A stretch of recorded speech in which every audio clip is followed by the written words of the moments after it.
recovery. Azure Site Recovery is a disaster recovery method of replicating your on-premise virtual machines into Azure. This gives a failover option for immediate failover into Azure, where it'll start using up the compute resources. While they're being replicated, you're not actually billed for the compute resources until you actually perform the failover. To get this set up, our prerequisites are that we have a resource group set up with a virtual network associated, and that we have a recovery services vault. To add a recovery services vault, it's quite easy. We just go to add, scroll down to monitor and management, and follow the wizard for backup and site recovery. Once this wizard's complete, you'll be left with a backup vault. And from here you've got your overview of your backup environment. This is for file, folder and machine backups, or site recovery, which is what we're going to be looking at today. This also gives an overview of how your replication's going and the success of any failovers that you've completed. So to get started, we'll go to site recovery and to prepare infrastructure. So in this example, our machines are on premise. We want to go to Azure, and in this example we've got Hyper-V machines. We're not using System Center VMM, so we'll continue this. There's a tool here that you can use to accurately estimate the bandwidth, storage and the requirements that you're going to need for this deployment, but in this case we're going to do this later. So to prepare the source, we add a Hyper-V site, and then once we've created this, we're going to click Add Hyper-V Server. So what we need to do is grab the link for this, and then go to our Hyper-V source,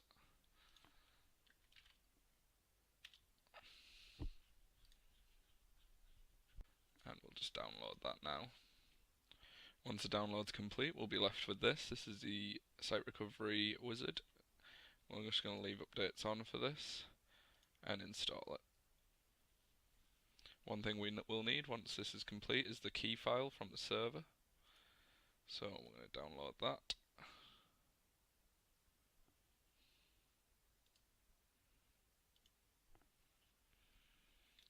And once you've got that, we need to copy that over to the server.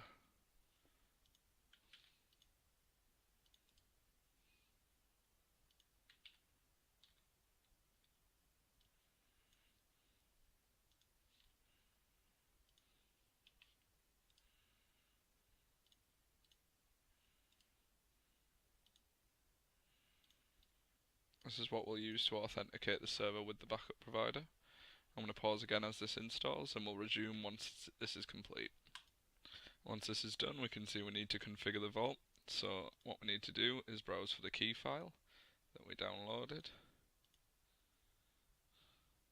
And you can see this automatically populates the subscription vault name and the site name for us.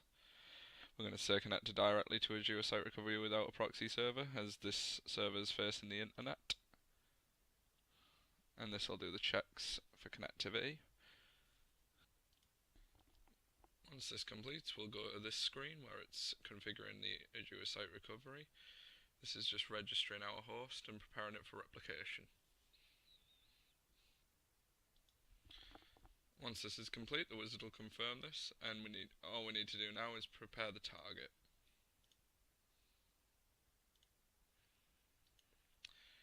Once you've added your VM, it can take up to 30 minutes, so again we're going to take a pause and just wait for this to replicate in. Once your servers have replicated in, you'll be able to see them here. So I'm going to click OK.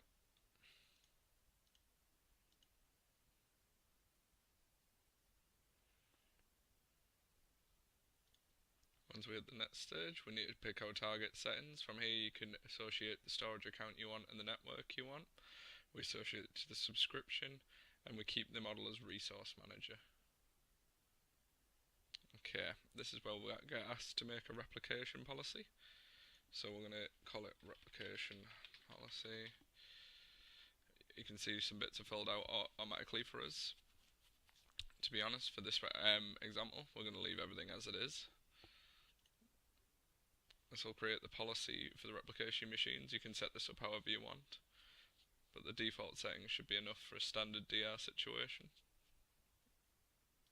We can see now it's been created, and it will associate the machines automatically.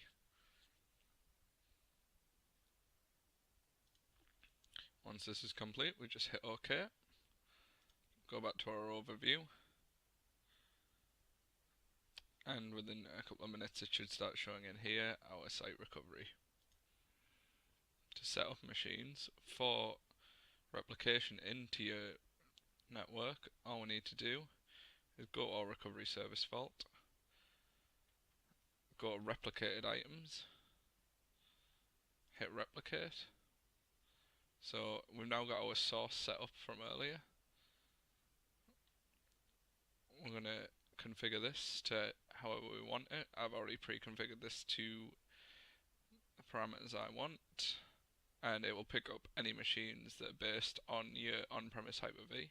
So for this example, I want to replicate our on-site DC.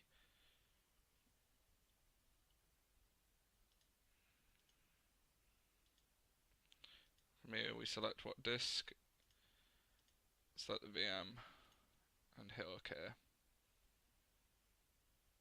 You can see here it's hit our replication policy that we've configured earlier. So we just hit OK, and then enable replication. This will take a few minutes to process. And once that's started processing, we'll see this in here. We can see the replication health is healthy, and it's enabling the protection. Depending on your bandwidth, it can take a little while for the machine to upload, and obviously the size of the disks associated with it. But that's it.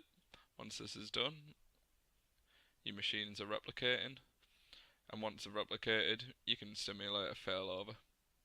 We'll be doing that in another video.